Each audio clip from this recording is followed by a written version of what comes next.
আলহামদুলিল্লাহ, আজকে মাহে রমজান। এই রমজানের উপলক্ষে আমরা কিছু কথা বলবো ইনশাআল্লাহ। সবাই ধৈর্য সহকারে শুনি ইনশাআল্লাহ। সূরা বাকারার 183 নম্বর আয়াতে আল্লাহ পাক বলছেন,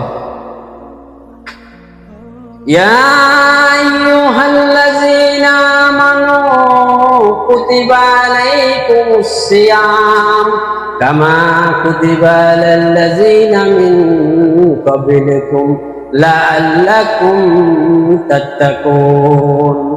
হে মুমিনগণ, তোমাদের উপরে সিয়ামকে, রোজাকে ফরজ করা হয়েছে, যেইভাবে ফরজ করা হয়েছিল তোমাদের পূর্ববর্তী লোকদের উপর, ঠিক একইভাবে তোমাদের উপরে ফরজ করা হয়েছে।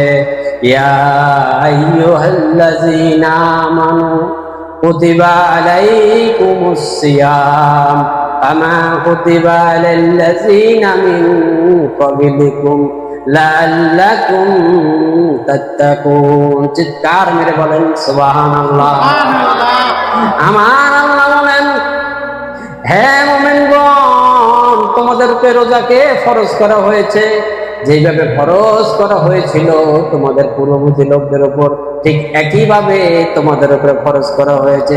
চিৎকার মেরে বলেন সুবহানাল্লাহ। হাদিসের ভিতরে উল্লেখ আছে এই রোজা সম্পর্কে, বুখারী শরীফে 2014 নম্বর হাদিস। রাসূল সাল্লাল্লাহু আলাইহি সাল্লাম বলেন, কেউ যদি রমজান মাসে ঈমানের সাথে সওয়াবের আশায় রমজানের রোজা রাখে, রব্বুল আলামিন তার অতীতের গুনাহ ক্ষমা করে দিবেন। চিৎকার মেরে বলেন সুবহানাল্লাহ।